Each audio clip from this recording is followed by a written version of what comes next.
যৌনতা এবং আধ্যাত্মিকতা পরস্পর বিরোধী নয়, বরং একই মুদ্রায় দুই পিঠ।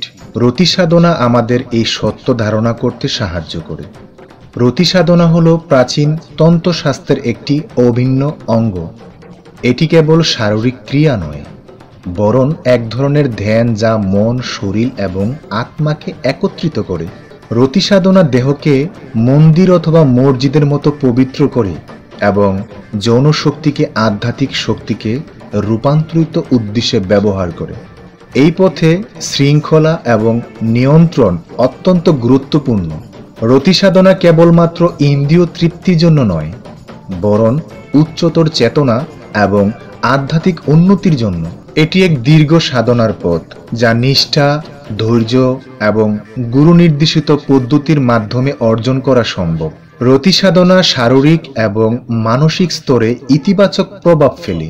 এটি যৌন স্বাস্থ্যের উন্নতির সাহায্য করে, শরীরের প্রতিরক্ষা ক্ষমতা বৃদ্ধি করে এবং মনকে স্থিতি ও প্রশান্ত রাখতে সহায়তা করে। দম সাধনা হল প্রাণায়ামের একটি অনুশীলন, যা রতিসাধনার একটি গুরুত্বপূর্ণ অংশ। এটি মূলত শ্বাসের উপর নির্ভর রাখার মাধ্যমে মনের নিয়ন্ত্রণ করে। এই প্রাণশক্তি যখন নিয়ন্ত্রণ হয়, তখন এটি আমাদের শরীরের বিভিন্ন চক্র বা শক্তি কেন্দ্র উদ্দীপিত করে। এই উদ্দীপনা আমাদের শারীরিক এবং মানসিক স্বাস্থ্যের উন্নতি সাহায্য করে।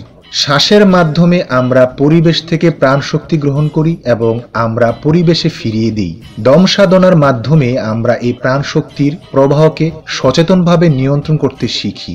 এটি আমাদের শরীরের প্রাণশক্তির ভারসাম্য বজায় রাখতে সাহায্য করে এবং আমাদেরকে আরও সুস্থ ও প্রাণবন্ত রাখে। শুধুমাত্র আজকের জন্য এই বিশ্বের কাছ থেকে যা কিছু পেয়েছি তার জন্য কৃতজ্ঞ থাকিব।